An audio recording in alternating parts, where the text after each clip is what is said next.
So I had to analyze data, and I've been at Mr. Rowe gave me data yesterday at 3 o'clock. So I have been analyzing data for a month, what I could get my hands on. We don't have the same type of access to data that everyone else has that's in administration. And so I have been figuring data just to make sure that what I tell you is factual. Let me first say that the most important thing to reading and literacy is our pre-K through our 2nd grade. It is the most important. All the research says that it's important.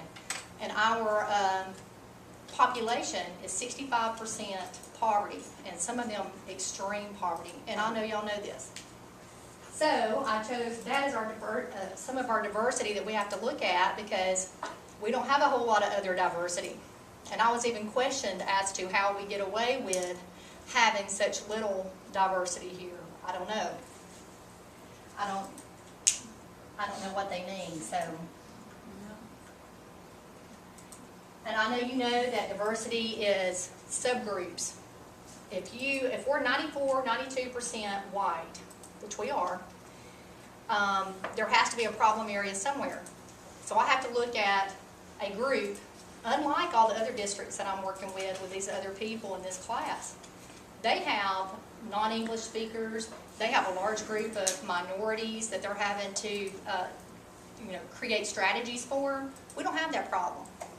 Our minority group is so low that it's not even recorded. When I go into the State Department to find data, it's not even in there. It just says no data. The group's too small. So we're looking at our own problem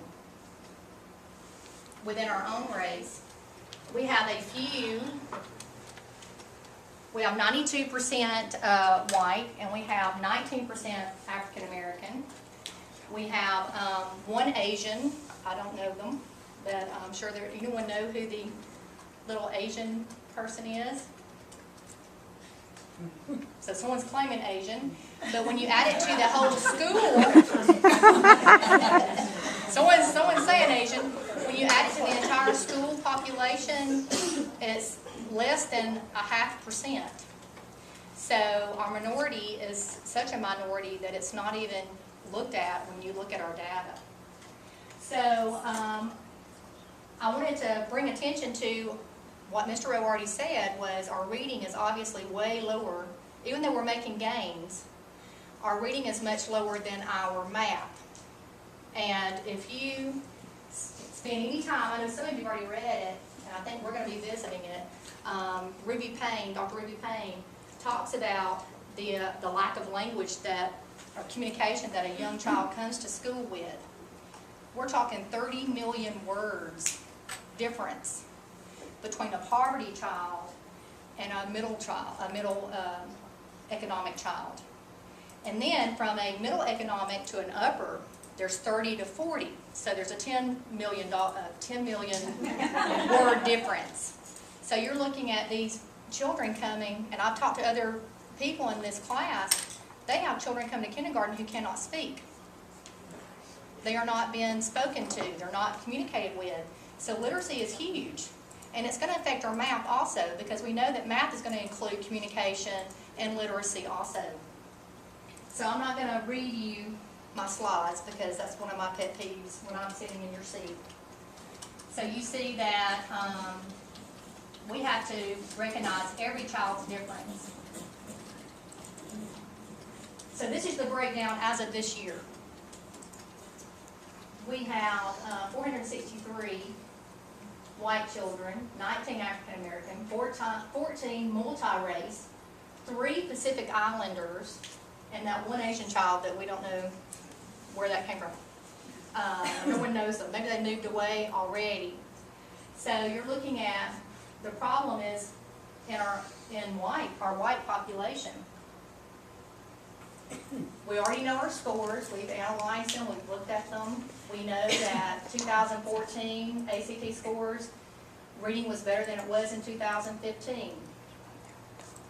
So reading is going to be our focus group. Math, we killed it. We killed it in math. Is the future going towards math? Yes. Is it going towards technology? Yes. Is it going towards science? Yes. Do you have to have literacy in order to do those things? Do you have to have literacy in order to get a job, to be able to communicate? So if a child can do really well in math, but they can't communicate, and they can't carry on a conversation using rich vocabulary, they're not going to get the job. So I really think that our focus group is going to be in reading, of course.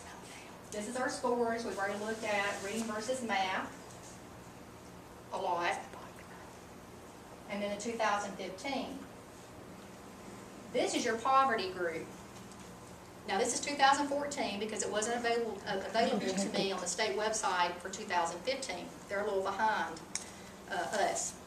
And so if I look at the poverty rate, I could directly correlate that to low scores. The higher the poverty, the lower our scores. So I knew that was going to be a focus group. When we provide drama, I don't know where Emily's at, but we provide drama, art lessons, and after-school programs. We offer extended care for those that parents that have to work. We have sports. We have all these things. Your poverty kids are not there. Anything after school, those poverty kids are not there. 65% of them are not there. Now your 3s and 4s, possibly your 3s, I would think, would be there. But the 1s and 2s, no one's going to show up to pick them up and take them to sports. No one's going to sit outside and wait on them to finish the Ohatchee Live. Y'all know that. We know that. So we're going to have to think of, as a group, what can we do to battle this poverty issue, and we're going to have to do it within the time frame that we're here, and we're going to have to offer as many opportunities to these kids because they're not going to be available after school. And so we're pretty much increasing our 3s and 4s as much as possible, but yet our area that's the weakest, we're not addressing. Now I'm not saying we're not addressing them because I know you work one-on-one. You're the best group of teachers I've ever worked with. I've worked at every school in this county. And there's talent here, there's love here, you care about your kids, we all do. It's a family. So I know that we all have the same thought at heart, that we're going to have to do something about these babies. And I just want to say, we just came from our PST meeting, 4th grade. Every one of our target kids, every one of our RTI kids are boys. All but one is living in poverty. That's not a coincidence. Okay, so we'll look at our amazing math scores again. Now, all the research says that males outscore females, and they have for 20 years, or I guess I just started studying it for 20 years, because we know that as long as there has been a civilization, males have probably been more engineered towards engineering and math and science, and girls probably more narrative, storytelling, more emotional. That's what they say. It's changing. Our girls are changing, and they're catching up with the boys. And in some areas, several areas, they've exceeded the boys in their own area, which is math and science, which is good. Women empowerment, right? Woohoo! We don't want to leave the boys behind, Sorry, Mr. however. Rose. That's okay. Jason. We don't want to leave the boys behind. We have more boys here than girls. Way more boys than girls. Now this is 2014, but it's not a fluke. There's a trend. So you see, the lower the dot, the better, because these are those that did not meet proficiency. They did not meet it. You see 3rd grade girls at a little over 50th percentile that did not meet it. Look at boys, 70. It goes back down, 4th grade girls. It goes up a little bit. Did not meet proficiency. We're back on boys. We go back down, 5th grade girls. Look at that jump. That is 80-something percentile of boys that did not meet proficiency. 80-something percent. Now that was 2014. So some of the bless your hearts are in 7th grade by now. But I just want you to know there is a trend there. And then, of course, the girls in 6th grade are way low. And then the boys, their lack of proficiency is back up. So that leaves us with an idea. What are we going to do about it? Now 2015, I'm sorry this is not in a chart, but I got it yesterday afternoon. And so I just documented the number I actually counted and highlighted in each of our group. How many boys and how many girls were not proficient, how many boys versus girls were proficient. So you can see, even though it's a small difference, we've got to have a target group somewhere. We're all almost one race, so we're going to have to focus somewhere there's a problem. Where is it? So boys and girls, they match, 21, 21, not proficient. But then you go to the 3s and 4s, you had 8 boys that were proficient versus 15. Then you go to 4th grade, 25 boys not proficient, 18 girls not proficient, 14 boys proficient, 13 girls proficient. But you still have that big number between the boys and girls. You got 2015, read 5th grade, 20 boys not proficient, 18. It's pretty close. 16 to 17, 5th grade's pretty close. Then you go to 6th grade, and this will be 7th grade now, 23 boys not proficient, 19 girls not proficient, 19 proficient, and 20 proficient. So those are pretty close. And so I had to find a target area somewhere. I really think poverty is our #1 issue, boys and girls. That's where the literacy's coming, the lack of literacy is coming from. That's where communication problems come from, the breakdown of reading, which affects everything. So I really think that's probably more of our issue than either subject. It's just our math so exceeded our reading, and you've got to have reading for everything, even math. So we've got to balance it some. Children from low-income families hear as many as 30 million fewer words by the age of 4 than their higher income peers. That is shocking to me, the millions of words that average families don't speak with or even communicate to one another. And also, a lot of these poverty kids, as you know, have one-parent homes. So that's one other person that they're not speaking to.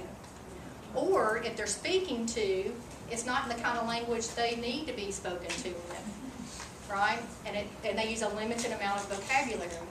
So we're going to have to do that. We're going to have to bring that to them in some way. Katrina, Yes, what's the poverty level? How do you break, decide? 65%. Based on But free and income- reduced lunch. Just on free and reduced Based on lunch? free and reduced lunch. is Pretty much. I did notice that there was a little bit of difference, and I don't know how they figured that on the state website. But mostly, if you add the free and reduced lunch, which means they're under that $23,000 a year, if you make that or less, you're considered living in poverty. I don't know about y'all, I could not live on $23,000 a year. So, and how many of us have students that no one's working at home? There's no parent working at home. I mean, and that's generational poverty. That's not situational. That's not because of a Hurricane Katrina. That's not because someone got sick. I lived in poverty. I lived in poverty through my college years, raising a daughter by myself. I mean, I brought my rolled quarters and paid my rent in change and rolled coins. And that is a situational. I didn't come from poverty. That was a situation that I was in that I was determined to get out of. That's not what we're seeing here. This is generational. This is generation after generation. That is a cycle, and they know no way out. This is norm to them. That's just the way people live. I know we have several living in campers. We have several in 4th grade that are homeless. And it's nothing to them, but their whole brain activity is completely different than a child that would be raised on a middle income, in a middle income family. So you have to look at what can we do with them while we have them here at school. Because they're not going to stay after school. So, some of the things that the research says, and I think we're all going to be revisiting this book again, some of the things that we will be able to do is teach. We have to teach children how to communicate. If you notice that these high poverty kids come into your classroom, they're sporadic, they speak in chunks, they don't really speak in fluent language, their desk is a mess. I mean, it's everywhere. They can't organize themselves. They have a lot of ADHD. It looks like ADHD behaviors. That is a environmental ADHD. I mean, that's problematic. And you see messy Marvin, and you help them straighten their desk over and over and over, and they're still a mess, right? With roaches sometimes. I mean, we've had many roach problems. Lice. Y'all know this. This is what we live every day, right? So, what to do? This generational poverty that we see, they don't know how to speak in a formal language. When they go for a job interview, or they come to school, or they attend college, anything they do outside of their generational poverty home requires them to know formal language. They only have casual language because they're getting such few words.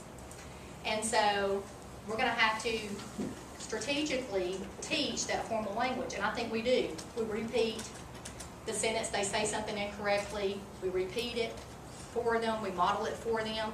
So we're doing a lot of that. I think part of it's just being aware of how powerful that is, because when you meet the parents of these children, and they're not speaking in formal language, which is what middle class speaks in at home, and the upper middle class, or even the wealthy. They all speak in formal language. Casual language is a very limited amount of language, very simple language, and someone even said it was country music. If you listen to country music lyrics, it's in very simple language, you know. So you have to look at a cultural problem here, and it's a vocabulary, literacy, and language problem. First of all, they don't know how to communicate in school language, which is formal, or to get a job, nor do their parents. You send home a form, you never get it back. You call, and Jason's told me, we talked about this several times. I don't know if the parent can fill out the form. I don't know if the parent, you know, you can't even get them to commit to turning the form in. And part of that is, and he and I have spoken about this and several of you others, they can't fill out the form. So it's just more awareness, I believe. And have more learning opportunities during the day, more clubs that we can do during the day, and of course teacher training on the effects of poverty, even on the brain. It actually causes deficits, brain development, deficits and impairment on thinking. It changes their brain development. So neuroscientists have years of research showing the effects of poverty on the brain, and we see that in our kids. What are we going to do and now we're going to swap to our boys, but keep in mind these boys are the ones living in poverty, so it's cross-referencing. And that's just my idea, the first bullet. I started doing some research on what some turnaround schools. These are schools that are failing, they're impoverished, they have no leadership, and someone comes in and takes over. Great leadership comes in and takes over, and they flip it. And it's extraordinary people that have tons of energy and great ideas, and sometimes their ideas are out of the box. Only out of the box is going to work. In the box is what we've been doing for 200 years. It's not working. So they come up with ideas on how to engage boys in reading. One of the only effective ways that they have documented that I found is creating competition. Boys love competition. They love numbers. And so this is high school who can't get boys to read in the north, and they have created fantasy football, and they've included coaches to be a coach, and it goes across grade levels, it goes across classrooms, and you do you pick your groups in the auditorium with a big chart that I have no idea if the flow chart works, but I'm sure some of our boys do. And so each of us would have a team if we decided to do it, and we would create a competition much like we did with our Auburn versus Alabama competition in AR. And let me also say that AR is mentioned several times in here. And last year we were lacking on AR. We were told to just back off because we didn't even know if we were going to get AR again. So we didn't push AR, and our scores show it. It's not for every child, but boys love competition. Boys also love off humor, graphic novels, manuals. They want to use the information that they read. They are not narrative kids. They're not going to sit and read a story about a boy and his dog, most likely. I'm speaking generalistically here. So we're going to have to look at books that are lower level, higher interest, and will grab their attention, and they will read those texts and get them hooked on reading more so than they have been, with competition and looking at the books that we are buying and offering. And those are a few of my references. Thank you very much. I think that was extremely powerful data that she has shown us. And I want to add one thing. I'm sorry, I just like to talk. But I was in a staff meeting last year, and this just adds on to the poverty that's out here. And I want to give you an example of one of your families that my wife and I, we live out here. This is our community. And we wanted to give back. So I told Becky Cox, I said, you go out there. This was around this time of year. So we adopted this family for Christmas. And the children they had nothing. And how I know they had nothing was Becky Cox went out there and the mother said, how did you know we needed toilet paper? Oh my gosh. And what they were using for toilet paper, they were tearing up strips of clothing. So a lot of times you don't really know what your children are facing at home. And this is a true story of your kids. So, yes. That came from here? Yes, ma'am. All schools have poverty. But I just wanted to give you an example of really how much poverty this particular family was in. Because neither man nor wife was working. So we also pitched in and bought mom and dad stuff for Christmas. And they had a good Christmas. So that's all. Well, and I wanted to share, do we have sound that I can look up? My students and I produced a video. Some of you have seen it. I don't think the sound is working. But I wanted you to see what they did. It's on mute. Oh, is it? It's on mute on your screen. The little light bit. Bottom, you see it? The red. Where? On the I see red right there.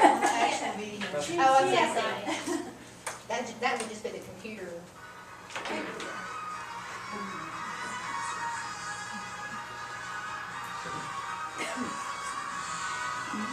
And so some of you were very gracious to send me an email and say, yes, come and take a picture of my kids. And I just wanted you to see the result. And I also want you to see that at the end. I want you to see the kids' names. They produced it, or they... Yes. Now, I guided Terry hasn't seen it yet, so she's wanting to see it. And some of you are like, oh, here's Graben again doing one of her things. And yes, I'll smile for your picture. So I wanted you to see an end product. Katrina, enlarge it. I will. Okay, so let's just see if it's working. Terry's got to do her magic over here. Let's see if it's on.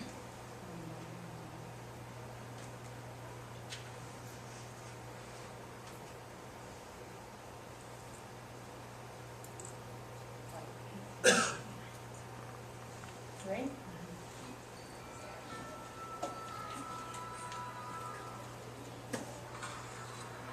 Thank you. Sometimes they overcrop the picture for them.